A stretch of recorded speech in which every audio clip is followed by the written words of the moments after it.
Welcome to Onivia Highlights.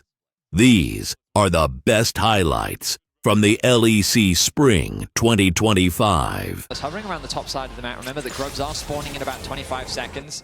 Humanoid, again, with good pressure in the mid lane matchup. CS advantage is coming across the board as the ultimate comes down from Oscar. Yeah, the equalizer down. Lott's going to try and dash his way away from this with the skip and slash, but Oscar flashes. Flame Spitter's enough, and he survives as well with the triumph. Oscar trying though for Mickey, and Upset has been going softly so far. Really comes online when you get towards that 6. Obviously, combination of the Feather Storm and the quickness so powerful for that 2v2. It's one of the reasons Zyra Khan is sought after. Jackie's going to jump in here. We'll get the reset as that explosive shot goes off. Looking for a little bit more damage. Has the buster shot as well, but doesn't quite do 300. Isma waiting around the corner as Razor begins to step forward. He flashes for it, and I don't think he was expecting Isma to be waiting in the wings. He'll dash away though. Jackie's surviving from now. Does have a flash of his own. Will use it across the wall. The collapse beginning to come in as Mickey can move from the bot lane first. Jun's going to try and stop him though, and will do so with the staggering blows. Hooks Mickey, but not before the grand entrance does get the knock-up. Isma's going to die to Humanoid. Mickey falling low. He'll dash back. That ignite's going to be enough. The honey fruit, the honey fruit, the honey fruit for Mickey. Gobbles them up and manages to stay alive. So close. It's hard to tell when you just cut to the action and then you see someone jumping in like that. I was also just listening to someone rant about Yone, yeah. But I'm just trying to embody the general audience. As Humanoid does go onto Lot here. Remember, no flash, no ghost for Lot. Then you know what? Coming out, exhaust on Humanoid's almost enough. Lot almost cuts down Humanoid, but in the end won't be able to survive the onslaught of Razor. 3-0 now to Fnatic. That's not a word. So Shaco. That's what I think. Shaco? Shaco's very British, I will say. Honestly, it's a proper noun. They can pick how they want it to be pronounced. That's what I do with Warwick, even though it should be Warwick. Razok is ready to contest this. That he is. He's going to come around the corner. Upset's on his way as well. Razok flashing in. The Drake secured. Isma flashes away. And the chase continues, though, with the quickness coming out. Isma, now with no flash, is down. Upset gets the kill. It's 4-0. And although, you know, Isma had a bit of fancy feet to get away from Razok's ult, the chase. The first tower advantage to Fnatic. So I was questionable. I thought the play was questionable, sorry. Herald wanted about a minute and a half. Item spikes have come through for Fnatic, and they're poised and eager for a fight. Might just find one. Hey, Razok's just stepping in here. It's a 2v3 right now. TP's coming in from either side. Good. Impale will catch 2. Death charge onto Humanoid. Upset and Mickey here though now, and with the quickness available, Mickey could look to go in. Equalizer on Jun. He has to flash away. The rest of GiantX scattering to all the 4 corners of the map and will manage to escape overall. I mean, what did we lose? A flash here, a TP there. Both the top laners did teleport in. Like, Fnatic do not want to overstay their welcome on the top side of the map and run the risk of going for that tower and a potential misplay. One of the small risks for Fnatic is that they are 2 dragons down and the 3rd one up in a minute and a half. A big risk for Mickey, though, is with that buster shot following. It's enough for GiantX to get on the board for the first time here. And as we said before, though, no ghost, no flash. So as soon as someone's out of his range, unless he has that skip and slash up, it's a bit hard to continue the chase. Razok is looking for some pressure down towards this bottom side. A minute on the Drake. Some vision in here would help them out a lot. Upset's on his way up towards the top lane, and Lot is in a lot of bother. A spot of it, perhaps, as Upset chases him down. There's the root, and even through everything that Lot can do, Oscar in actually picks up the kill in the end with the Leanders. All Oscar. Upset coming in with the assist. Oh yeah, 100%. Should be another tower secured for Fnatic as they extend the kill score to 5. The goal difference not really changing, but after securing this tower, they should be able to gain a greater advantage. And notice, the only advantage... Domino for them. They get top tower, they push in top, they get this Rift Herald, they then use the Rift Herald mid to take mid tower while they can also pressure around the Dragon, but they are going to be a little bit late to this Dragon, as you say, Reddy. Razok should be able to secure this, doesn't really want to use the smite unless he has a second charge waiting, which he might, and he does, as he smites the Rift Herald. Hex Flash into the hook, they dive onto Mickey immediately. He's stunned up, he's locked down, and GiantX get a quick kill, a pick kill on the Fnatic support, and because of that, Fnatic realize they can't really pressure around this Drake anymore, so GiantX will be on it, see if they can double up on the bot side. Jun, though, with Noah, been able to find a few of these picks. Isma coming around the corner, tries to get onto Humanoid, will be able to get the stun. He dashes back, but look at the damage running Humanoid, quickly across the wall. TP coming in, a 3-man impale from Razork. Humanoid falls first, but now with the equalizer burning through Isma and through Jun. That's 2 to Oscar, actually 2 to Upset. Oscar falling low though, as Lot tries to dash forward, but he's interrupted by Mickey just in time to save his top laner. 3 kills to Fnatic. Mispositioning from Humanoid turns into a massively one-team fight. That's actually only the AD carry so far there. Upset also has an extra BF sword over Noah though. He's in prime position to carry a fight if he is needed or required to. As Fnatic will start up the Artican, and expectations are GiantX can't really challenge. They are starting to make their way across here though. Oscar in has that equalizer again. Mickey's going to jump in. True Shot Barrage coming out as well. The TP behind here by Jackie's. Humanoid's a long way away. The equalizer has been popped by 1000 on the Atakan. Looking to run out of patience. Humanoid now TPing up above them all as Noah dashes away. Jun getting burnt down. Jackie's already dead. And it's all gone wrong for GiantX. The smite landed by Razork as well. They'll pick up Voracious. Isma having to flash away. Noah needing to dash the wall, but the chase continues. Razork puts down the Rift Herald as they know this chase will continue. Fnatic find 3 again, and they're looking to crack through topside. I mean, I feel like that is the final nail in the coffin for GiantX in this game 1. A convincing team fight once more, securing 3 kills, unlocking the top tier 2, the mid tier 1. The map is falling apart. Because right now, Fnatic have just taken a lane lead and absolutely blown GiantX out of the water. They certainly have. This is 2 allowing Upset and Mickey to just keep punishing him.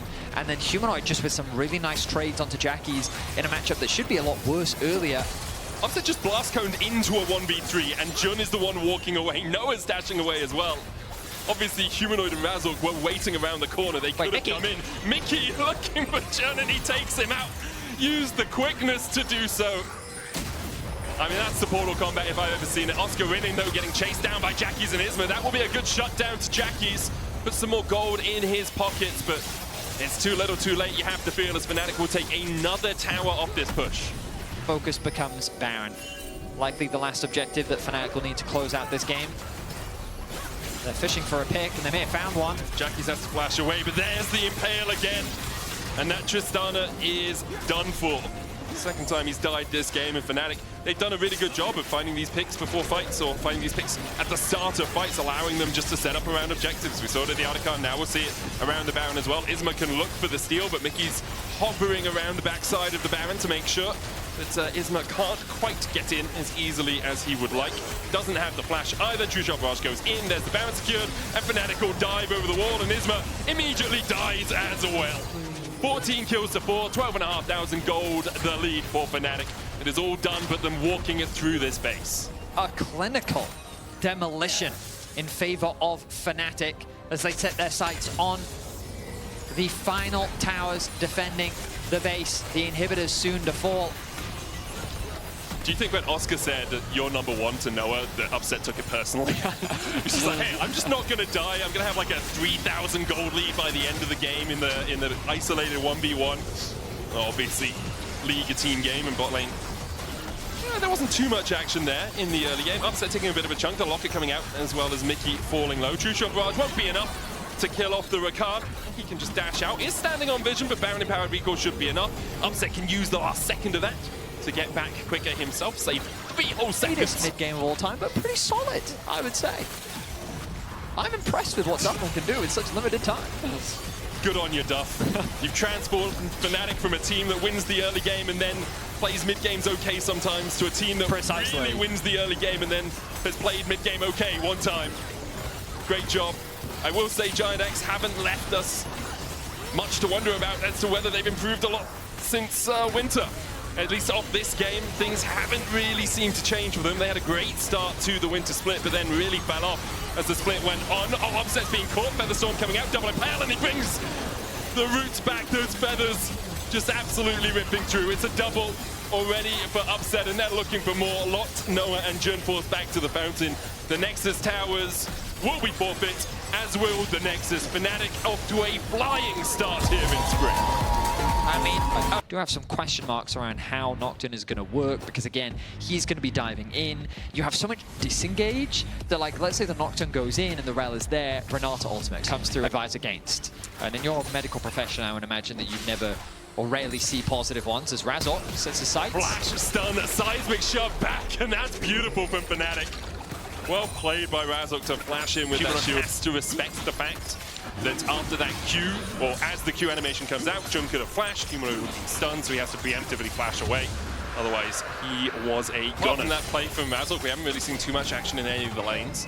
I do think Humanoid's flash being burnt by Jun earlier on means that he hasn't been able to be as active on the map, because something you want to do on Taliyah is get out and roaming. I think that's why he's kind of been relegated to the bot lane, is to keep him a little bit safer, because he knows, well, there's only one gank path for anyone that wants to try and get towards me here. As Upsets is able just to play through mid. Jackie's going in here. Paranoia coming out as well as they dive onto Mickey, who flashes the wall. Isma there with a flash chase, and they will get the kill. Razork, the one bailed out there by Mickey. Interesting decision there from the Fnatic. So you Q early enough, and you have enough ability haste. Can't you ultimate and then Q again at the end? No. Pretty sure you can. No. Pretty sure you can. No. Well, the Nocturne Genius says you can't, and I trust him. Ability haste will say 7 seconds. Okay. It lasts for 5 seconds. So if you Q, wait for 4 seconds, press ultimate, and then land and Q again, it would work. Betty as Razork looks for a bit of a flank here. Drake was secured by Fnatic, and he just jumps out as Jun jumps across. So all good so Bit of far. swippy-swappying. Jun, though, you can't swippy-swappy out of this one. Good. Stunned again. Handshake will pull him back. Paranoia again from the Nocturne as they dive onto that backline. There is a bailout available here. Isma needs to survive for long enough, and he does. In the end, he will fall, though, so it's a 2-for-1 exchange for Fnatic. Bit of an overstay there from Jun, I feel. It seemed that he was very confident that they could turn that into a winning fight as Oscar gets brought underneath the tower, going to be forced to flash away. Lot's going to commit to the play. Yeah, Lot's going to keep going in. Oscar has the public execution. Will dash forward again. Drake Handstep doing a lot of work here. Public execution flashed away by Lot. Lands the Q3, but goes out of that all-out form, so doesn't think he can trade any further. Junglers. Yeah, Razork's also on his way. Okay, well, that was a bit disrespectful from Razork, interrupting a valiant top lane brawl. Oh, Humanoid, Magnus Storm going in. Jackie's able to catch him out with the Shadowing Strike as well from Jun. Flash forward from Jackie's knocks Humanoid back, and although Jackie's was knocked back with the seismic shove, he does get the shutdown. GiantX springing to life. Is within the first 15 minutes. Yeah. And then a 15-minute nap, especially, like, would highly recommend if you're ever doing a long drive. I do the coffee into 20-minute nap. Oh. Really solid. Emperor's Divide going to knock back here. Public Execution coming out as well. The flash forward from Isma. Look at the fear behind. Jun coming in from the side, and Oscar doesn't have any tools left in his toolkit to escape this wrench of a situation. I mean, Isma's presence is definitely being felt in this second game. He's finding a lot of successful plays. He finds a good gank on the top side of the map. Fnatic desperately trying to cross map. It's the first tower angle. And looking to try and take it early enough. Lot gets the flash out of Razork. Fnatic still collapsing here. 4 members strong. Lot's doing everything he can. Goes all out. Mickey takes the tower shot. Burst tower's going to fall in the top side. Secured by GiantX. Lot will go down. The bailout on Razork keeps him alive. But that was first tower over to GiantX, which I think gives them the feats. I think it's only Jun who's got something to say about it. Lot's going to TP in. Jun going behind them here does have that Magnet Storm available. The Drake patience has run out with Fnatic as GiantX, with their 1.5k gold lead, are starting to push in and gain control over this river. Paranoia up in about 15 seconds time or so. Jun goes in, Mickey flashes away from the Magnet Storm, handshakes him back and pulls him back into the team. Hostile takeover, only landing onto a couple, but Noah's one of them, so he'll put a couple of Gatling guns into the back of Lot. Fnatic still on the back foot slightly. They will get mid lane prio. Public execution in into the seismic shove. Oscar in and finds his man and brings home the guillotine, and now Fnatic are on the chase. The Drake secured for them as well as Razork is going to take that. Lot has to flash the wall. The Weaver's wall out from Humanoid. He's going to be on the wrong side of dodge for a moment. Pulled back by Lot, almost to safety. A 1-for-1, the exchange. Oscar in and now between Isma, Noah, and a hard place that he can dash and dance his way back to safety. Fnatic will get their third Drake of the game and have actually got about 1,000 gold back out of that gold lead. A scrappy team fight in game one, and some of these engages we're seeing as well. Getting caught out around where he was standing earlier, giving Fnatic 2 kills as well. And now again, he might be caught. jump over the wall, but the Weaver's Wall is going to chase him. Has to flash into the Razor Peak pit. Dodges the seismic shove. Razor coming forward, though, with that stun. And in the end, Jun goes down. I agree with you, Reddy. Jun against his former teammates has had a struggle bus of a game and a struggle bus of a series overall. And it's hard for him here as well, because he is the primary engage. He's the one that needs to be leading, and you can see how he saw an angle, paranoia into great flank Magnet Storm, and then just follow up from the rest of the team. My concern for GX is that Noah doesn't have the upgraded Aura mana just yet. We're 22 minutes into the game, and it's a crucial spike for him to have. He went Cull early, which did delay his tier purchase, so wasn't able to get it as soon as he wanted. And right now, GX at least have control of the mid. They have early access into the bot side river, but there's some nice wards for a potential TP. I think Fnatic was stalling for Humanoid to complete his Leandries, which he now has. He's going to regroup, thanks to the Hex Gates. Okay, so a couple of flank wards behind Fnatic here. Lot is catching the wave in the top side.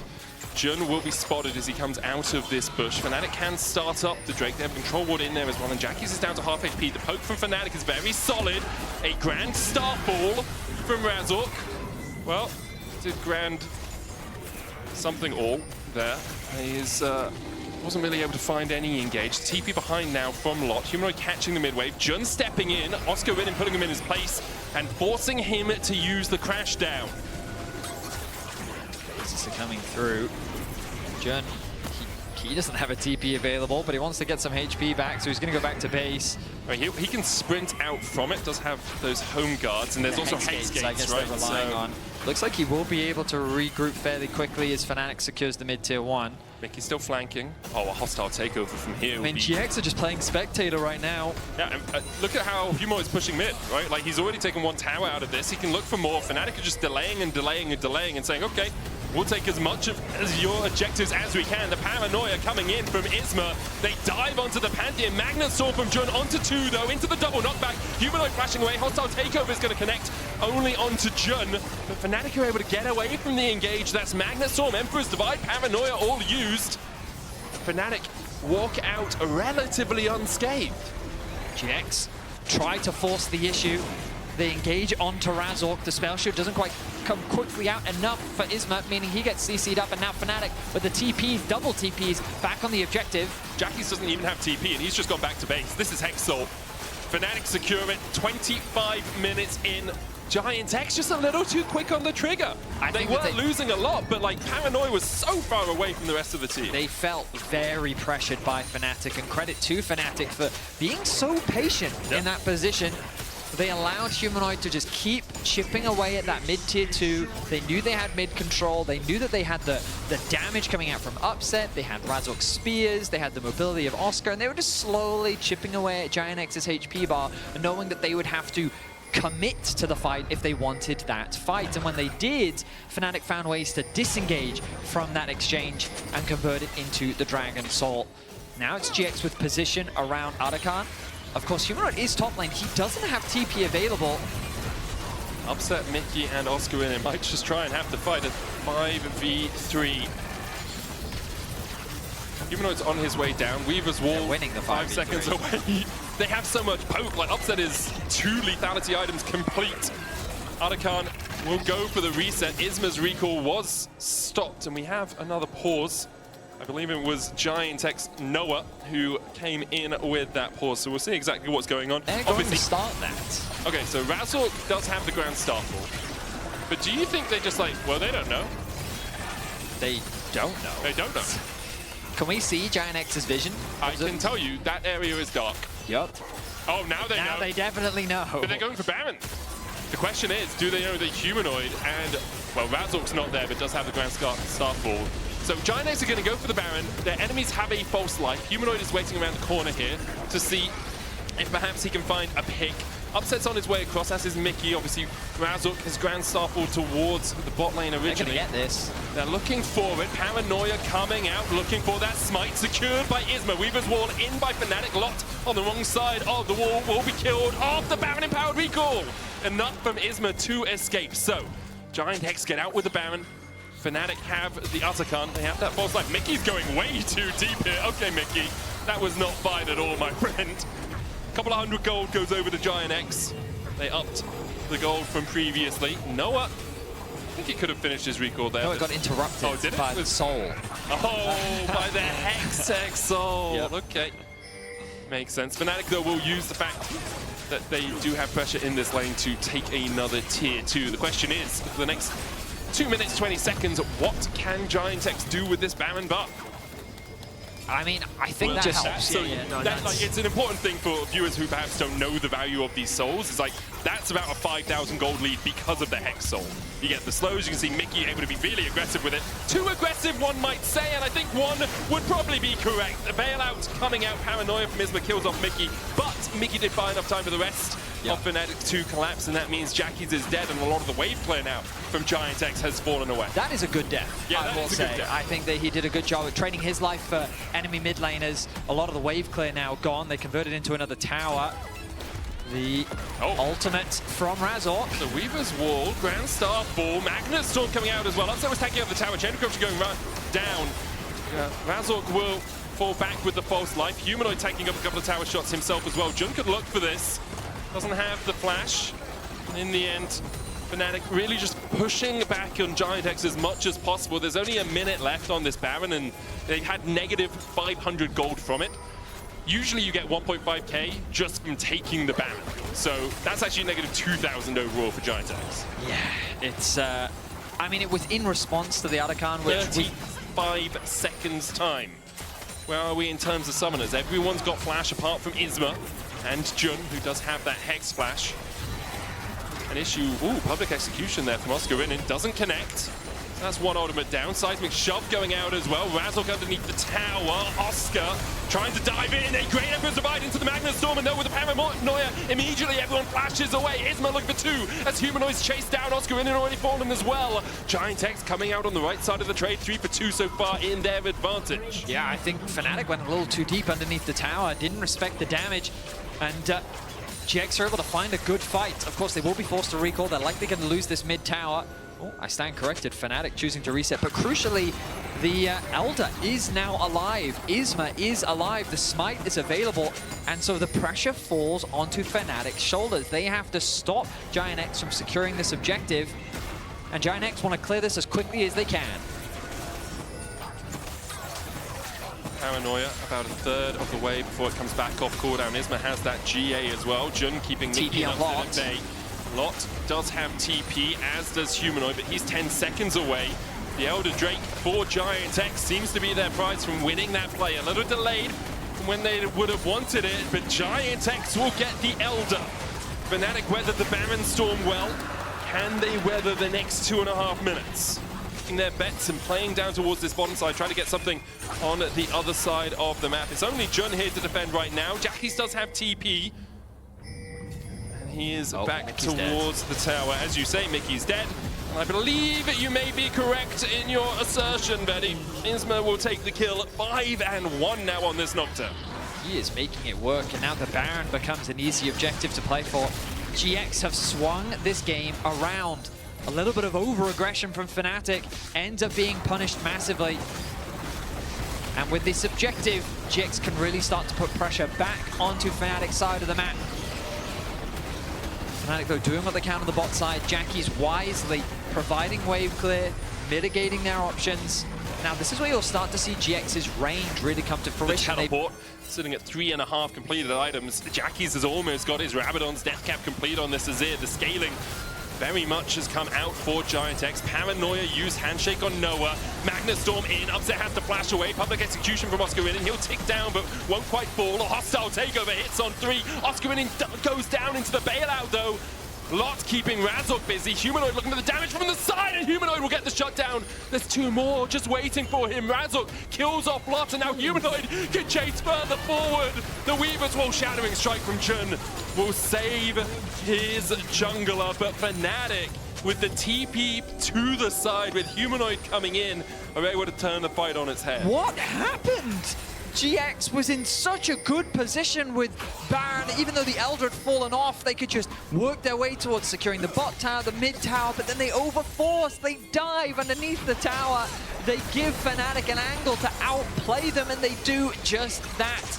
They're setting their sights on GX's Nexus as they secure their first inhibitor. There's only Isra alive for now. He has the paranoia up in 2 seconds time, but immediately he's jumped on, flashes away.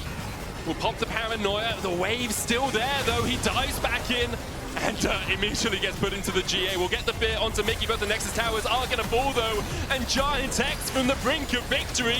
They have clutched defeat. Fnatic knocking on the Nexus. Oscar in here to join the party. Lot, Jun, and Noah trying to defend, but I'm not sure they're going to be able to. Look at the healing on Razork through the Sundered Sky. Jackie's has to flash away. Fnatic all quite low though. Forcing Noah back. A couple more autos on the Nexus will be enough. An upset has his eyes on the prize. A 2-0 for Fnatic as they start off spring in winning. Just go buttons with all the other ultimates that are on the team to make sure that we can set up for a strong team fight. Whereas on Heretics, it's kind of a, hey, we want to absorb that pressure. Like, have Braum block some of the stuff. Yeah, Aurora burst trading might set up the Malrang question mark. Yeah, I mean, you could definitely go for the dive here. Pre-6 as well. He's going to be very skeptical, and no one on Heretics is in the position to help him here. He's also not taking Grasp or Conquer. He's got Electrocute, so there's no sustain in the runes. The dive begins, and up against the wall, Carlton has no chance, but Malrang won't burn a thing. Instead, just accepts he's going to die because he knows that minion wave is kaput. It couldn't get back out from underneath the tower, and going to be an okay spot. So it's kind of just a case of that kill making the difference for Malrang, and Adam having that extra little bit of CS lead. No, I love the smite came early. It's like, yes, Camilla, you can have getting more and more of this plate gold as well. Malrang now top, and if it Shadows on the opposite side. Dagda, I'm worried. I mean, up against the wall, we're once again repeating history, but this time with ultis, the burst on the Carlton, one auto, and Adam finds it. There's going to be another minion wave crashing in shortly, and the last one put him that far behind, but this one, I'm scared to see. Pushing mid, though, means that Patrick's only coming across now as Malrang looking for the play. Thinking about how he ults in, a smite to get the steal, the arrow to set up, and Rogue to jump in, execute an easy engage, but the flash away from Sten, build some space, set up with the fake shield is enough. Even with the impale from Show in the end, that won't counter the play.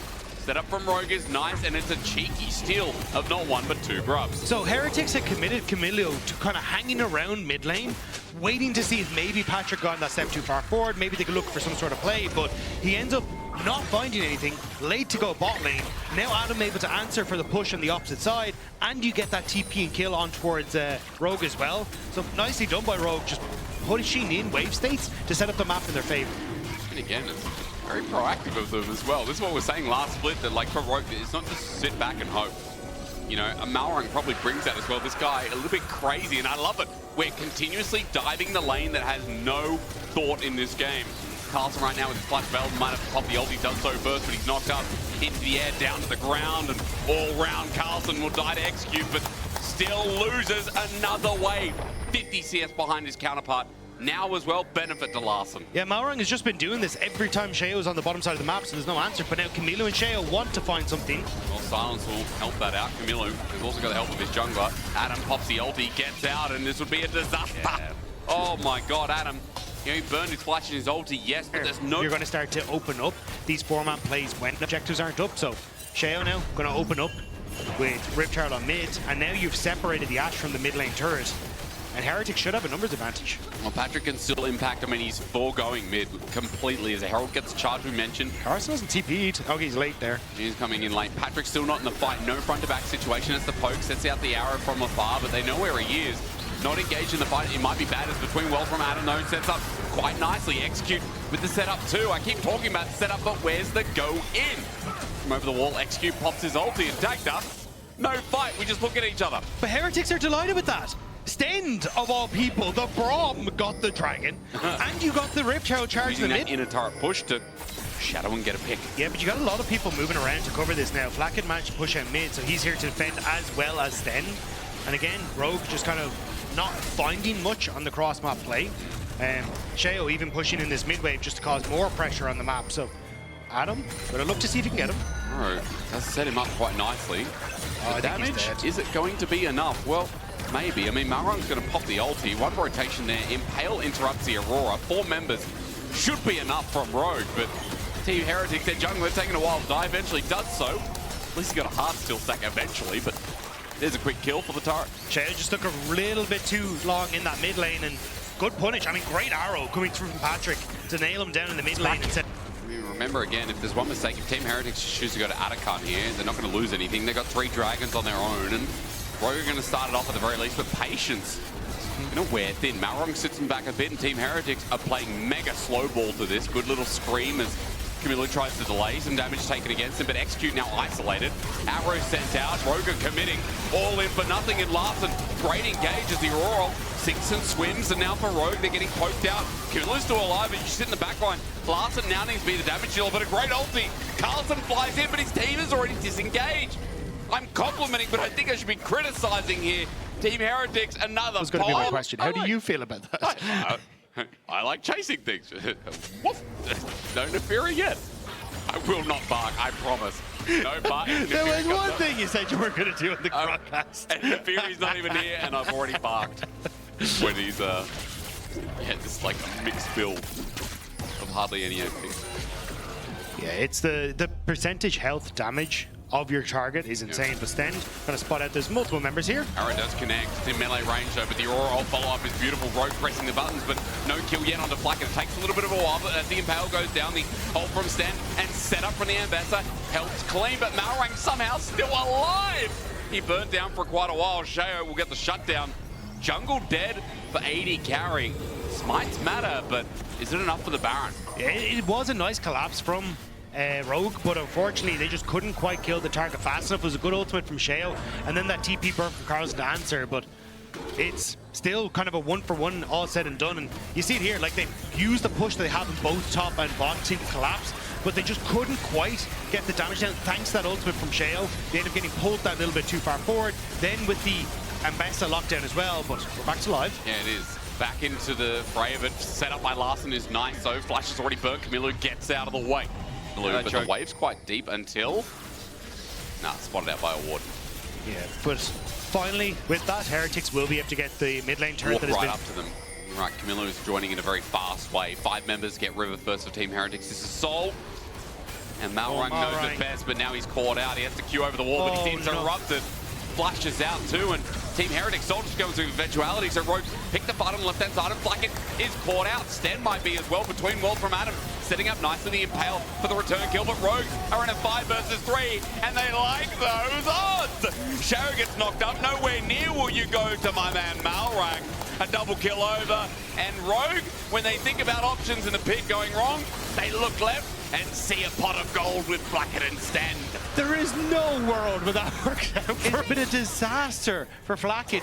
Like, I can understand where the barrier is coming from. It's like, hey, there's so much backline access with the Vi, the Yone, the Aurora as well, but not having cleanse and no priority on towards anything like a McHale's. And this game one is looking mighty good as teleport behind. Team Heretics were moving up. It's a double, you're right.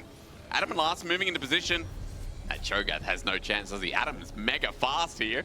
Running around between world setup as well. TP as a response, and so much so we've lost the ulti, we've lost sound, and that Cho'Gath getting bursted down. Camilo lucky to be alive. Set in the middle as well. He flashes away. Team Heretics, Tactics are on the run. They have to keep running because it's everyone on Rogue here. No flashes available on key carries. Means they may just be able to escape Malrang. Considering getting in range, the ultimate just about to come off cooldown, but Sheo was on bot side, so nearly disastrous for the team. It will still be a lot that they're losing here, but not quite the game. What is happening? It's just, I mean, for Rogue, they're somehow making it work. They made it work at Dragon. The double TP doesn't find anyone, but it pressures out Team Heretics that they get in a turret. They're also able to push up to the inhibitor turret as well. Sheo, I think, is looking for the re-engage, but I don't think the rest of Heretics are with him. So it looks like it will just be back away. Rogue, don't quite crack the base, but they are looking at the Atakan. Now I'm going to have a crack at something else, that's right. So that as they begin, Sheo needs a mighty steal here. Remember, it is the floral kind, so you can pick some up for your partner, but only if you can sneak in and maybe get them for free off the floor.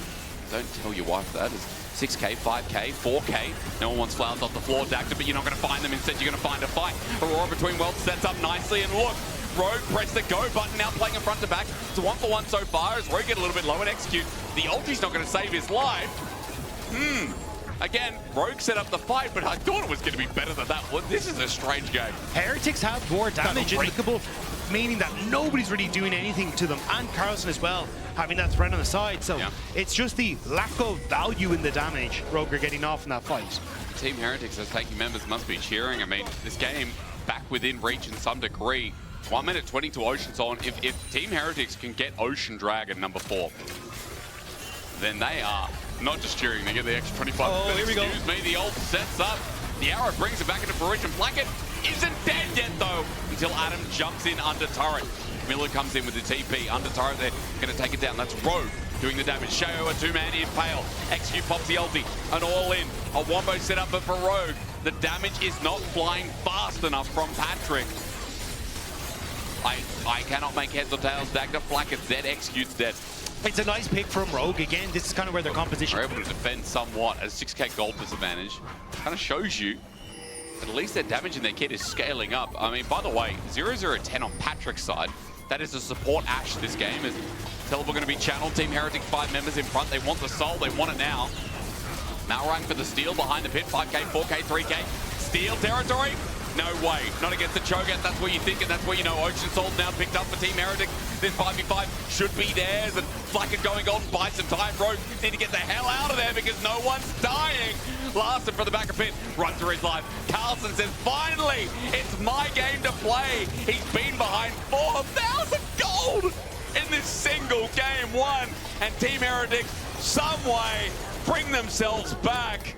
The Ocean Soul in their back pocket and that gold lead meaningless now that they take a grasp of this game. Fool me 4 times, shame on you, but fool me 5 and Flacken will not go down. Rogue burned everything trying to kill him, and he just goes golden. Says, no, not going to happen this time.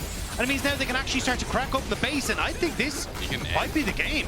I mean, they can end. They've got an Ocean Soul plus 25%. Means the Team Heretics, from such a big gold deficit, are now running onto the Nexus turrets. Number 1 will drop, and Patrick, look at his damage. How meaningful is it?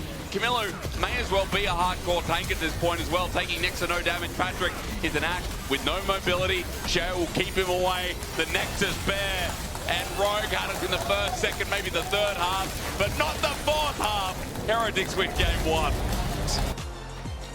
Now, Dagda. It's been played, but it's been played at a loss.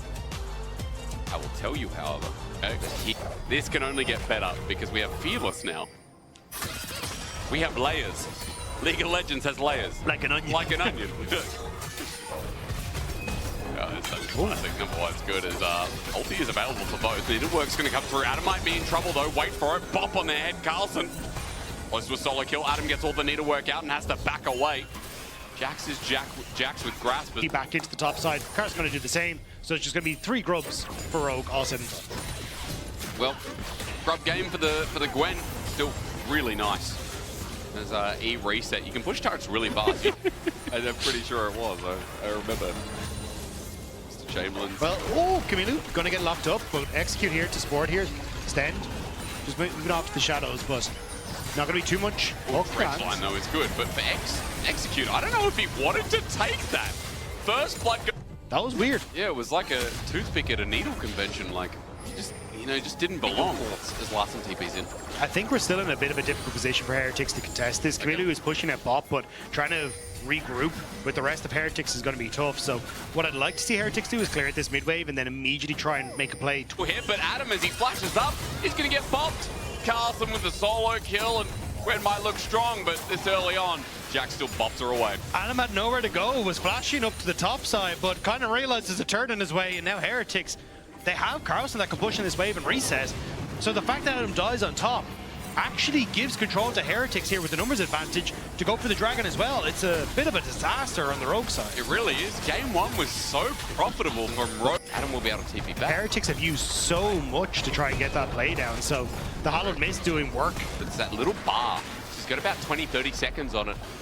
Team Heretics are going to wait anyway because Carlson continues pressuring up bot. He's got a 1k gold, he's got Trinity Force, but we are seeing some of the criticisms, some of the reason this team was in last place. Some of the reasons why this roster has had some errors even from the start of winter as well. With these new additions, with these changes, at least getting topside now opens them up a little bit, and for Larson as he moves into position. Tries to get this inner turret for a push as well. Carlson is waiting and looking to see if he can get an angle in while Dragon's just being done. 3 Dragons uncontested here. It's complete choice paralysis from Rogue, and at least they made a choice to try and go for the top tower, but so much, like, even when it gets to the next Dragon, they will fight it. It is Soul. One steal, even if Rogue are in a position to fight it, just means that Heretics from that are it's worth a shot at this stage, because you're not really going to get too much else out of it. And like, you're not going to rush them. Yeah. Why? I'm not going to lie. Oh, I just skipped it. Okay, well, no, you might have to. Adam's in trouble. He's already flashed away, but he's rooted up and everyone's on top of him. Carlson makes it so easy. 2nd kill for him, and right in front of Atakan, that's an easy start. Or an easy push for top. Also noticing teleport going to be channeled to mid. Camilo very nervous about Rogue moving down, but the hook. And the hook is there. There's the pick off as well. Stender's going to find an easy charm. Execute is just dead. Malrang as well has to flash away from the counter-strike. Rogue are now stuck with 4, and their primary engage is down. Meanwhile, he's dead to Camilo. Rouge are doing nothing. They're just... And Hextech Soul! This just, it hurts. After watching game 1 from Rogue, it genuinely hurts. How do I do it? Mini wave's coming in anyway. Yeah. But now, Hex XO, you get set up for Baron when it spawns in a minute's time. Like, you're in a phenomenal position here as Heretics. Open as well. Hex X on ward though. That's the only benefit right now for Rogue. Maybe setting up for a pick to get their first kill of this game, but they're on a ward themselves. Execute walking through. He's going to flash. Camilo uses it as a bait, but for now, excuse me, the poke is still there. First kill. Rogue finds something. Larson had to flash again. Rogue loves using his flashes. Execute is just on the wrong side of dodge. He's now dead. So it ends up being a trade. I can't talk positively about them as with the Glacial Prison, Malrang drops as well. Baron's up in 20 seconds. Atakan's there again. Team Heretics are just free shopping. Rogue at least tried the Hail Mary. Flourish. What did I say? Flourishments. Flourishments. Yeah. It sounds like refreshment and flourish. Yeah, but specifically for flowers. When you're really thirsty as a flower, you need flourishments. And so when you foundationalize what Team Heretics have done in this game, in an instant, Larson with a good ulti, but Carlson is zoning out 3 people, seismic shove. But Carlson has a GA and he's taking no damage. 2 dead. And while Rogue go to check in the end, now Baron's definitely gone. Yeah, Heretics just wanting to prove that Winter Split, that bout was just a once off. Yeah. Whoa, Camilo needs a little bit of help. Getting a flash on. I mean, for Adam, fair play. He's going to go into GA, Stend as well. Team Heretics, 2 of their members stick around while Baron is going to be done. True Shot Barrage can attack Dagda. They are low. Baron, and only 2 GAs taken. It's 12-1. Nearly getting knocked over the wall. And even the flick board here guarantees that the stun comes through on towards Malrang, which means that he then falls. And it is a nice turnaround. And fair play to Adam. He's trying desperately in both these games to make anything happen. And it's once you get the slow off and the needlework, you can actually make some stuff happen. But Heretics, they just bring it back. They're too far ahead. Now, Malrang is the flash. Does indeed, as the ulti gets sent out. Carlson pops down another turret, and you can see the Red Bull Baron power play is going to start compiling. Sheridan does have to flash away though, but Carlson is going to spin to literally win, and Adam runs in, just about to die. True Shot Barrage with Hextech Soul. Yucky. Carlson goes golden to save his life as the poke is coming. Second game. There was none of that early pressure coming through from Rogue. Malrang. Welcome to Onivia Highlights. These are the best highlights from the LEC Spring 2025. And really, when you look at the resumes of both these teams, 0 kills before 4 minutes is not really what you expect. Maybe a bit more action here on the bottom side. Yo-Yo on the way in, Skewmon ready to cover with the red buff. Caps free stacking that Q. Q3 will be big here. Yo-Yo now in trouble. Forced to flash out. Follow-up now coming in from Caps. He should be able to snap back and finish it, but the shield is there just in time for Yo-Yo. A little bit more damage coming in bot lane. Stun fall. Nice interrupt from Malro, but he punts back towards the flash away. Flash forward. The ignite. One more. Otto's gonna do it. First blood to LeBron. And that is the G2 bot lane we've been hoping for. Finally, without the lane swaps, they're able to show why they're such a good bot lane. And 2v2 kill MKOI's bot lane has an objectively correct answer. And your gold, Dracos. Damn! Walked right into that one, didn't he? All right, all in there on the bottom. Grub's already taken top side. Oh yeah, grabbing another camp the trade. But of course, not all 3 grubs going to MKOI. One was taken away. Skewmon getting another thing. And he's already level 6, so potential threat of a dive here. Cleanse for Super will feel good, but the barrier will do a lot more work. Or just traded. It's good damage from Broken Blade. He's kind of all-inning like this just to be able to farm, because if he doesn't, then Mirwin can just keep poking him out. But Elioya's behind. Downside is if the Skarner gets involved. Quick flash out, slowed. Root now comes in. Mirwin, does he have the follow-up damage to take down Broken Blade? Albro here as well. Surely the Gwen will fall. Knocked back. Mirwin to finish it. I believe that will be Grubs going over to MKOI. Really good gank here by Elioya and a follow-up from Alvaro. It is going to be... I think it's been years before we've really seen it that top lane outside of this meta, outside of the occasional niche one-up. It's going to be 2 Drakes going over to G2 though. Using the ulti, get lane prio, try to force Mirwin's ult. I think it's also just about trying to like get the push that way. If you're able to chunk this Aurora down, she can't play as cocky, and that way you can actually farm minions. Jojo getting completely chunked here, but is big. Q3 out, combined with the flash. But that's Caps' TP and flash down. He's going to force Jojo to base and TP back here. A good play by Elioya to cover Jojo. So otherwise, I think that might have been a solo kill. No. Good coverage. Caps looks angry. Caps does look angry. And level 11 now, again, more and more ranks in the E. Level 13, already scary. Blade of the Rune King completed. We've been seeing this for about 2 years now. PP using the W here very nicely. Mirwin. Well, he survives. He does survive. That was a bit strange here that Labrov is hovering to the Rift Herald when his rest of the team wants to cross map bot side. Powered Blast Cone. Wants to try to protect Broken Blade with. Caps now chasing. Knockback is good. Arcane Smash into the ulti. Quick shutdown. And that is the punishment of blowing that flash earlier from Broken Blade. Mirwin gets caught, no way out, and it's a beautiful cross map from G2. Definitely a good setup. The fact that the shutdown is there really balances out the hurt of losing the Herald. But grabbing bot lane scale insanely well, but at the same time, it's a Yone, and his Caps on Yone. Yep. So it's like a little bit scarier. A little bit extra scaling. Yeah. Safe to say. And he is also up more gold now than Mirwin is up on this one. Through the shutdown. Yeah, the shutdown, the tower plates, the cross maps, and how well G2 has played around Caps. And he's also showing it. Broken max rank E. Boy, they're going to try to leverage this Herald, balance out the gold a bit. Big that they were able to grab the Drake and stop the stacking from the side of G2. Onsama low range, not a great wave clear option. Universally true of G2, to be honest. It's quite bad here for MKOI to not be able to take this tower with this Herald. You do get a chunk down low, and you will eventually get it. But you did move Jojo all the way here without still being able to really pressure the map. Nice little cannon deny here by G2. Frustrating to play against, to be certain. And this is the exact point that you were worried about when we saw these two compositions. It's like, hey... There was some trauma there, or... Yeah. I mean, we've been watching this since Worlds last year. Ooh, Caps looking for a solo bolo here. Caps looks like he might find a solo bolo here. Freeze frame, Jojo Bune going gold and dashing over. Gets a little bit tricky with it. They will manage to survive. Broken Blade now trying to chase. Mirwin bringing out the ulti. The blast cone not too effective, but one more stack. The Q's in. Mirwin holding on. Dashes back with the weirding. Here comes Elioya. Probably can't get anything, but looks menacing. Saves his top lane. And it's the fancy feat of MKOI solo laners here that allow both Jojo and Mirwin to survive. Jojo did a little flash down, dash up maneuver, and Mirwin did a little flash ult walk behind maneuver. Are those the technical terms as a pro player? Yeah, that's how we would do it in a preview. And now Jojo can't play under tower. So yeah, this is Yone Chap looks really healthy. I don't have trauma from it either. Yep, we're all fine. We all think Yone good, fun, interactive. This is the point though. Again, he crosses level 13, 1.5 to 2 items. It's so impossible to play. Jojo just has to run.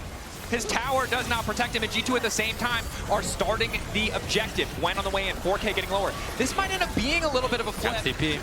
Broken Blade off to the side, 3K. Can't afford to let it get too lower. It'll be the 50-50, but there's Labrov finding the engage. Caps now ready to follow. Where's the ulti gonna go? Quick locket now coming out. Caps trying to find a way and needs to get the Q3 stack. Alvaro in trouble. Will just get instantly cut down. Q3 there for Caps as well. Skewmon, sights set. The Otacon, Elioya not in fast enough. Caps to the Q3. Can commit. G2, how far do they want to go? The Sun Disc is there. They're still entertaining the idea. Broken Blade stepping up, uses the mist. Jojo Bune trying to run. Skewmon knocks back the instant follow-up. It's a slaughter. MKOI in a single fight lose so much. G2 are getting everything. They get the Autocon and they can chase for more kills. Caps and BB are wrecking MKOI apart. And it's a beautiful flash predict from Alvaro onto Hansama's flash, but it doesn't matter. There's just not enough damage on the side of MKOI, while It's by BB G2 as well, waiting for the W cooldown to be back up. Goes in, big ulti, followed for Skewmont. There's just no getting out. And credit to the Zanyas, where they make it impossible for Jojo Kyun to lane. And it's an impressive feat to say, hey, the G2 solo lanes are carrying that fight when, yeah, Caps was doing well, but the early game, Brokenblade was getting bullied. Now Mirwin, caught in the 1v1, his individual lead, non-existent, and against Caps, even more so. Caps just looks fearless this game. 270 CS at 24 minutes, and he's going for every single 1v1, every single fight. He wants so much. It's beautiful to see.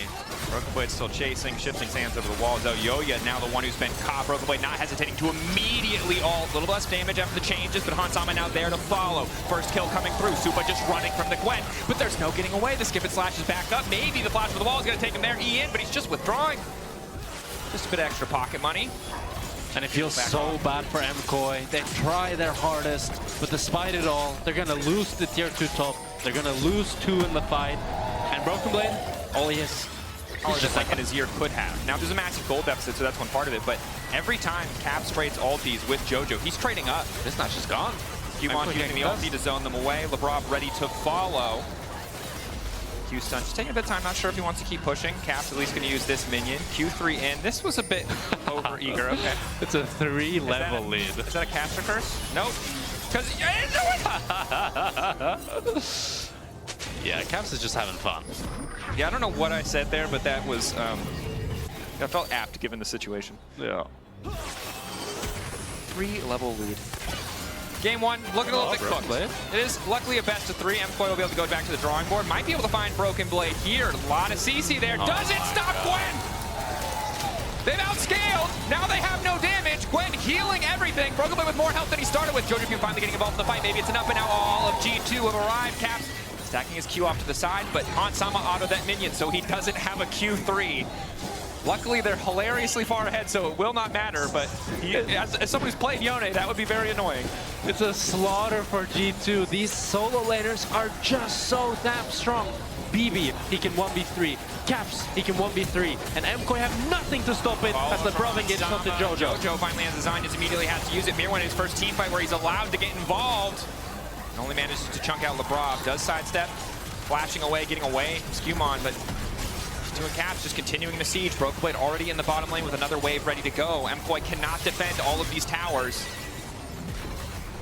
I do believe G2 will have to base here, although BB is just looking to go for more with the support of Caps, and I think they can 2v4. Mirwin has no ulti. I think you're right that they can 2v4. Now, Perma CC might make the difference, but again, Elyoya ulted earlier, so Broken Blade just keeps going. Gwen is immune, baby. 2v4! Gwen is immune. 2v4! Okay! Yone, strong champs, we've learned firsthand. Strong pilots, no doubt. MKOI, infuriating. Again, at this point, they're at a 12k gold deficit. There's nothing they could have done. And certainly not taking the against game. Yone and Gwen. G2 ready to end. It is a best of 3. MKOI will have the chance to fire back, but they're certainly being sent back to the drawing board. G2, first win of the season, knocking MKOI down. Caps looks so damn good right now. You have very little peel. All your champions kind of want to dive in. And now with the set locked in, if you don't have flash in a team fight, you might think the Sejuani is blocking for you, but he's just setting that set. MKOI we're looking for. Bot lane potentially in a vulnerable state due to the missing flashes. Mid lane getting the worst end of a 1-for-1 trade, given the context that you mentioned about Ahri's ultimate. So, I mean, Skewmon's going to have his pick of the litter in terms of lanes to gank or pressure. Elyoya wants to get something done here. They want to try to cheese here since LeBron held the wave.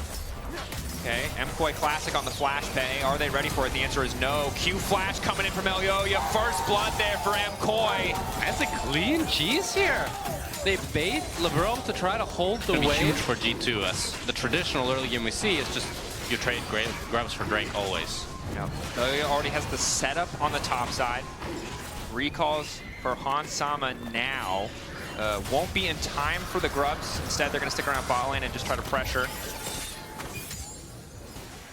Neither side. Another ulti for ulti trade. Both top laners still have their flash. Yo should be somewhat comfortable starting grubs here. Super might be in trouble here.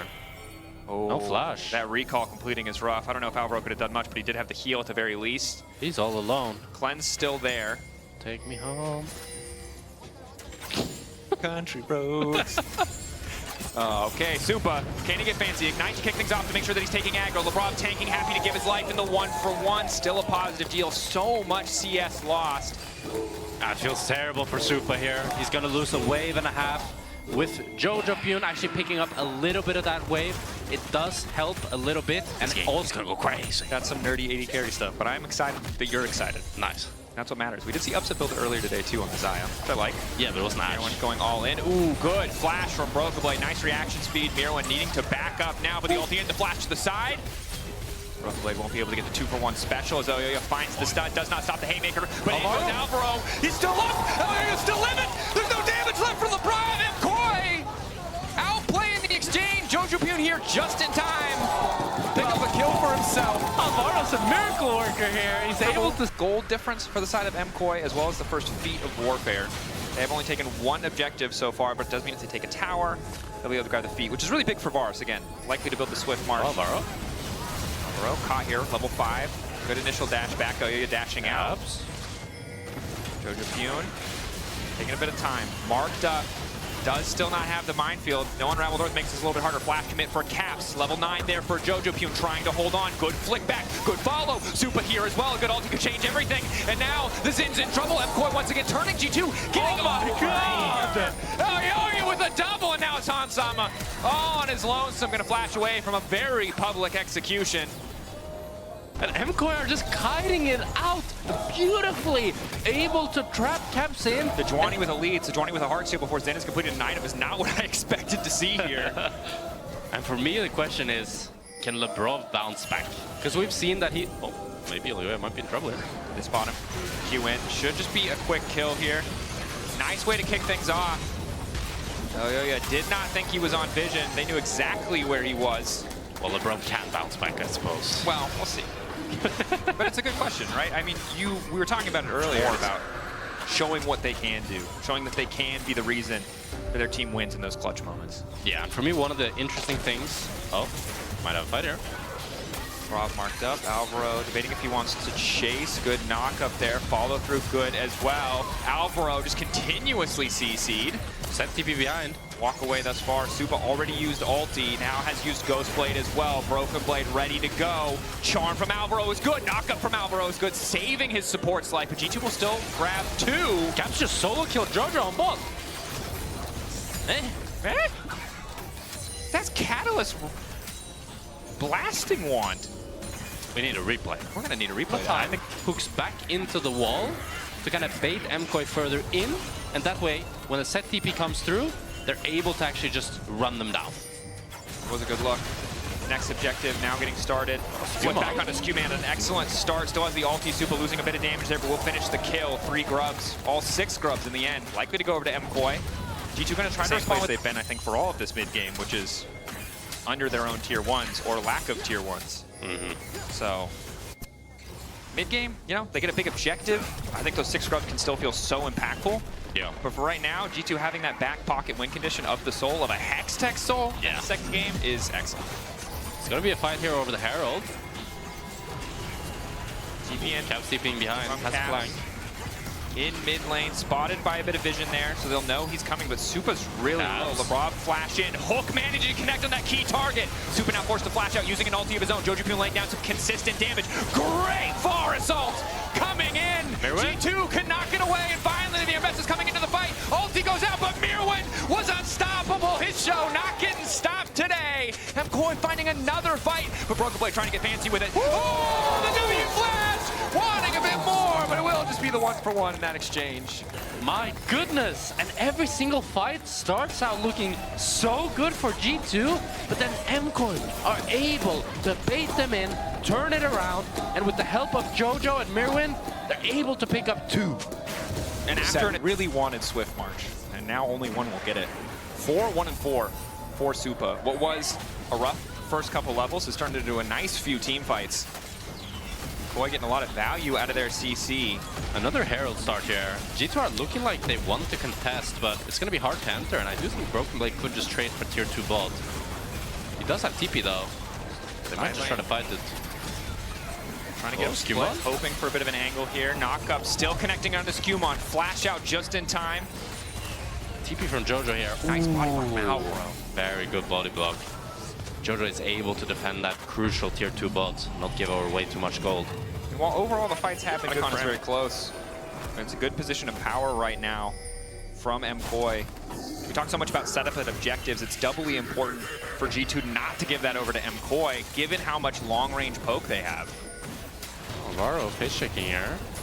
Good bit of CC, but you see the set, see the Nautilus, you've got a bit of time, especially with the Celestial opposition. That small cooldown shouldn't matter too much. Yeah, and the Merc threat's helping him big time here. Now G2 are trying really hard to retake this bot side. Hansama's full dropping this mid wave just to try to get control of Atakan, but MKOI intelligently here placing the Herald. Hansama's in no man's land. Skewmon no flash. Well. Block up there, they get the ulti out. Traded for the Varus ultimate. MKOI not certain if they wanted to commit anymore. A pick probably results in Atakan, but overcommitting into that choke could be disastrous as Supa's going to make sure that this wave crashes. BB might be in trouble here if he decides to show on this bot wave, but he's not good. Have TP.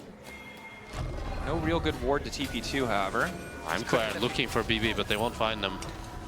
Such an awkward circumstance for your BB. They're not scot-free, right? Like, the fights can still go in the favor of G2, but I do think weathering the storm of the mid-game is so big. The Ahri build, while tanky, Ahri's never a champion that feels fantastic to me late game. It feels like, similar to Lee Sin, you're betting on that big piece of CC, that big moment. Dragon's Rage for Lee Sin, the charm for the Ahri. I do wonder, though, when you play this Brewster build on Ahri, if you're more of a scaling champion, or if you still have very much the same identity. You're definitely a lot more sticky. You can play fights much slower. We've seen Caps play thus far. It's gonna be Jojo picking up the... Oh, BB! Multi back.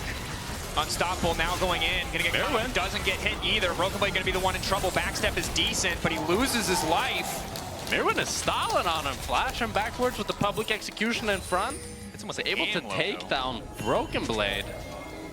Jojo ends up TPing in. I wish he continued pushing down that bot side, so he'd be able to deny a lot of minions off of Caps. But it is still going to be free kill for the side of MKOI. Ready for the fist fight, and again, they'll have mid priority.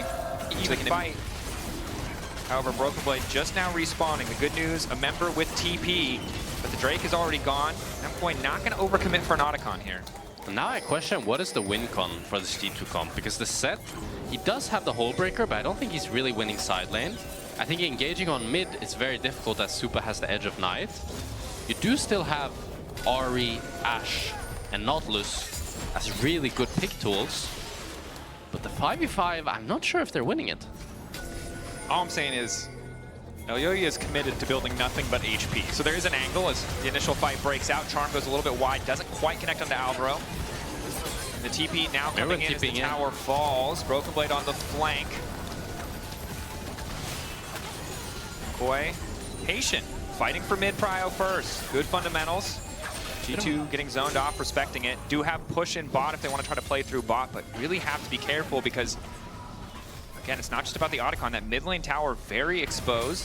I think it's a bit of an awkward standoff. They're not really able to get anything out of it. They're going to get some damage on the mid. Oh, they're actually going to get the full tower with the 6 grubs. Wow. And now, I'm thinking you might be Team Grub, Mr. JX Spectra. I mean, if you give every Drake after the second Drake, yeah. But if you don't, then Drakes are pretty OP. Okay, yeah, sure. Look, now MKOI solid gold lead. Oh, Caps is taking a crazy tricky, portal. But spotted. Entire team ready. Charm there, forced to ulti, staying in the area, not gonna let the Heartsteel get procced.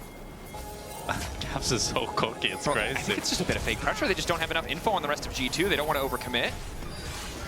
Happy with just the ulti. Charm, luckily not hitting it. It might be Skewmon who's in trouble. Hansama all on his lonesome. Supa not going to overcommit. It's so disjointed from MKOI. Who's collapsing on who? Broken Blade potentially ready to fight things. Just wants Elyoyo to line up for the play. The charm is in, but Mirwin going to be the one to kick off things first. The knockback on Alvaro's huge. He uses it as a highway just to get to the back line, but Broken Blade almost able to find that kill. Locket coming in clutch. Q over the wall from Supa does a bit of damage. The G2 were forced away. And it's MKOI with the advantage at every turn. Caps wastes his ulti, and then it's MKOI that are able to just slowly herd them, start the fight. Mirwin with a beautiful public execution is able to take down Caps, and that's going to be the Atakan going over to MKOI. I mean, the thing that G2 really needs Is a Caps miracle. is setup. They can't get set up if you're just losing in cryo. No, but they need the setup. Ah. You're so funny. Such a funny. I'm hitting him for those of you who can't see, just for context. See on the vertical stream. Yeah, they need setup. Caps.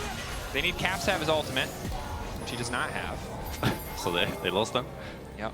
It's over. That's how you do it. See one thing, you decide that's the reason. Okay, level 16 for Mirwin. You can decide of MKOI, and I don't think G2 can really get much of anything. I don't think they can start the Nash. Now, I think G2 know that they can't realistically contest the Drake They could try to potentially play on risking Mirwin. losing Baron. So instead, you're right, they're collapsing on a side lane. You can see the mini-map there. Drake goes down, triple Hex Tech. You already talked about it with the additional buff coming in for the Ruinous Otacon. There was 0 grubs here. Okay, they're still able to get the tower, actually. I mean, So it's gonna feel... breaker set. So. Yeah, it's gonna feel okay, but you are giving over. Really? I mean, game 1 was also, Aurora never got a ult. I guess. Him overvaluing Aurora. Ariel definitely not overvaluing. Caps will make it to the correct side of the wall. LeBron forced to flash it. It's gonna be tier 2 going over for MKOI here. Although BB is pushing bot. Really good cross map by G2 here. G2 want to try to contest through bots. Be a little bit tough. Elyoyo ready to collapse. Big spots on Sama. This could turn against him very quickly. Nice volley. Ward behind as well, doing a lot of work. His Caps is now on the flank. No vision in the brush means he has to be careful. Jojo Pune stepping in. Skewmon getting the fight kicked off. Ulti going in from Broken Blade. Exactly what he was waiting for. Supa now split from the rest of the team. Good Q over the wall. The Caps is standing on the side. Mirwin needs to make the difference. He finds one. He finds two. Mirwin needs to keep this train going. Jojo Pune. Carry threats on both sides. Skewmon now running. Hansama already deleted MKOI. Supa? Good angle. Pullback isn't going to get there. The Facebreaker not connecting. Broken Blade trying to get a bit of work done. A little bit more damage. Maybe the Haymaker will not connect. Flash committed. The charm. Caps finding another. Jojo Pune and Mirwin chasing. Broken Blade not going to be able to escape. Double kill coming through. There might not be a smite, but MKOI are going to get the soul. And MKOI will take the Hextech soul, and with 4 Hextech Drakes and the Atakan buff, they are feeling very good. The fear. The situation that MKOI are very excited about. Getting G2 to fight into this choke point. TP now coming in. That's going to be Caps. Broken Blade recalling first. Oh, good wall by Jojo here. 4K. MKOI, do they want to risk the 50-50? Wall good. 3K, they don't want to get it lower. They'd rather have the 5v5. Nice ulti coming in from BB. There's the Haymaker. Huge damage on the Supa, but not quite the true damage. Caps getting lower and lower. But Mirwin does so much damage. Hansama gone. In the blink of an eye, it started well. The perfect settle, but it wasn't enough. Caps running for the hills. TP's mid lane. They don't even need the Baron. They'd rather have the game. And that's going to be game for MKOI here. It's a beautiful team fight from Mirwin. BB with a hero play, a great settle, but this Abessa is just so broken. She's taking down every single G2 member 1v4. She doesn't care, and that is going to be the Nexus going over to MKOI. 6-0-6 for Mirwin. The counter pick in the previous game was good in lane, but this one good across the entire game. 37 minutes in, 21-8, 5K lead for MKOI as we go to match point in this first best of 3 between these two teams. And could be a Gnarl, of course, on a flank, but all that requires a little bit more context. Very interesting game 3 draft. We thought game 3 was going to be exciting. This is not what I had on the radar. The rest of the lane phase gets a lot easier, especially with Elyoyo. Now looking for the gank that you mentioned earlier. Oh no, they're not aware, I think. Level 3 gank. Window just spotted it. Just now, they get the information, but it's too late. Hansama no flash, about to get taken down. One more auto, gonna seal the deal. Supa burning, but he gets that extra bit of health back. Custa blows proc, but Supa's gonna be able to... CS lead, and it's actually up a full level on the Syra. And he might even be able to dive level 6, through well timed. Mirwin, does he try to go back for a level 6 of his own? The answer is yes, trying to sidestep, but should just go down here. It's clean. Great pickup here. That he's a Mundo. I felt like Alvaro was the one fake pressuring in the bush. I mean, Elyoya's there, so. Well, he wasn't there when I said it. So. You're right. Or to the side of G2, a trade that they have made not just once in this series. Oh, but Elyoya? Not quite. Oh, Alvaro flashing in. Middle. Caps flashing out. Skewmon retreating. Drake secured. Top lane tower being pressured. One creep left. And the TP now going in. Mirwin having a rough game. It's not really his fault. It's just the need to ult to clear this or just walk away. He's just gonna have to drop it. That's first tower over to G2. Damn it, credit to G2. Broken Blade trying to do so much in this game. Good look on Asupa. He held the ult for a little bit too long. It's Broken Blade that's gonna be taking this bot tower. Ulti. Caps, no flash. Lock up there. Gravity field to get a bit more space, but Caps will go down. Or will he? The plant still hitting. Surely there's no way. Mirwin flashing in. Will get him a bit sloppy there from the side of Koi. Don't think they needed to give up that flash, but we can just TP back. Although, we got a start here of Herald from MKOI. And G2 want to contest. Stand beside me, try to get out. TP now in. Mirwin on the way down, but does not have ulti. Alvaro already chunked. 5 seconds on Caps. They just need to focus on getting the objective, but it might be the 50-50 versus Skewmon. It's so tough, and he's stolen it! They spent so much to try to make that play happen, and now the chase comes in. Double 80 carries, single items. Is it enough? Jojo being forced out. No. Nothing there for MKOI. 2.5k gold lead for G2, and they snatch the Herald. They'll be able to get the Drake, but I think as G2 even just giving this Drake and trading for top tier 2, you're happy. Herald's going to come down. They'll likely break mid lane tower. The price to start this Drake is at least one wave of creeps, about 300, 400 gold. A tower, another couple hundred. And probably a second wave based on how that wave looks on the mini-map. MKOI consistently trading down. With the trap wall here, Corky can't really enter. Braum is going to walk, but the tower's already gone. Alvaro chunk, Broken Blade, Rage stacking. MKOI, this is not a good fight. Mirwin and Super are super split here.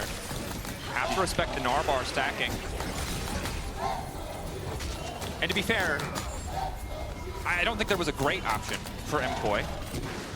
But they decided that the one thing we do not want to let happen is for G2 to get Soul Point. Yeah. Willing to drop it here, maybe due to the Scion moving all the way. They want to let Broken Blade just push out this bot.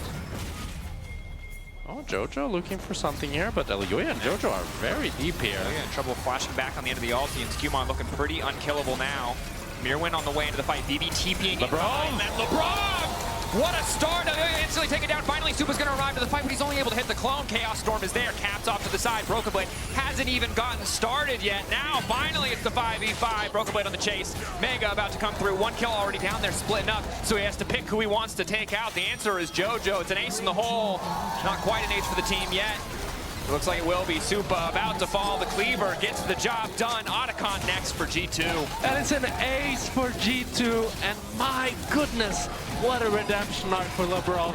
A beautiful Nico ult to set up this fight. And G2 as well, and the Otacon buff. It just gets so difficult for MKOI. MKOI bot lane, but they were not going too deep to actually be under any sort of kill threat. And this allowed Skewmon to actually regain his camps and then eventually pick up this lead that we're seeing now. Yeah, and you can see just how fearless he is. Does not have to worry at all about stepping forward. The only piece of hard CC they can use without committing is Elyoya's grasping roots. Yeah, the standoff is just so difficult. And I have to question the Braum pick. What led them to pick Braum? I really wonder, because I don't see it. Maybe they were worried about Cage. I don't know, it doesn't seem likely. Could be. But sort of a do-what-you-want situation. Maybe didn't think LeBron had the ranged option up his sleeve, and he does. He does. He's played a damn good game. 0-0-3. A couple solid fights. It's only like the one fight, I guess. But that was a very good fight. 1-2 pawns. Very detailed there. I think that's impossible in chess to have a, like, you lost everything and the enemy has only lost 2 pawns. You would think that, yeah. That'd be like Magnus Carlsen against the bronze player. Yeah, you're probably right. It's probably not fair. But the draft, you know, set him up well. True. That concept doesn't translate to chess very well. MKOI drafted only pawns. Yeah, MKOI drafted only pawns. G2. Woo! Drafted a lot of queens. A lot of kills coming in. That might just be the Nash for G2 here. Lewis dead for 40 seconds. G2 can definitely start it without fear of flipping. And Hasamo can put up a little cute little trap line here. to deny them accessing. Looks like Jojo just wants to keep pushing both. I think MKOI are just going to give this. They can't walk in. They cannot. Broken Blade is not even worried about the 2v1. Wants to just stick around to make sure that they don't give up any objective bounties. This is tough. Maybe they can try to get this mid tower, but Broken Blade is playing really well here. This 1v2 and able to clear the way. Oh yeah, it's tough. I know. You're a caster now, not a pro player. You don't feel comfortable just saying it's over, but it does feels pretty over. Little gold back in the pockets of MKOI. The thing is, if this was game 2 for MKOI, then the players could say, it's okay, we'll go, like, think about draft for next game. But it's game 3. Yeah, so you have to pretend it's not over. Their comps are the same as ours. Now, I guess if we find a pick here, if we get a Sion ulti, you know, we need to do something. Yep. I mean, that Sion ulti was about to come out. Scaps gets poked, but LeBron finds the root. Ace in the whole follow-up. Body block comes in from Mirwin. Elyoyo just getting chunked, though. Nice bit of saving, but Skewmon is just unstoppable. Spell immune. Super not doing enough damage. Somebody kill this Mundo! He's too rich. Broken Blade following Nor backwards. Clean combo. Last-ditch effort from MKOI. G2 dominating this game 3. And G2 finish what felt inevitable as they ace MKOI and they take down MKOI in this game 3, 2-1 to G2. Hell of a start to the season, hell of a game 2 from KOI, but ultimately G2 come out on top.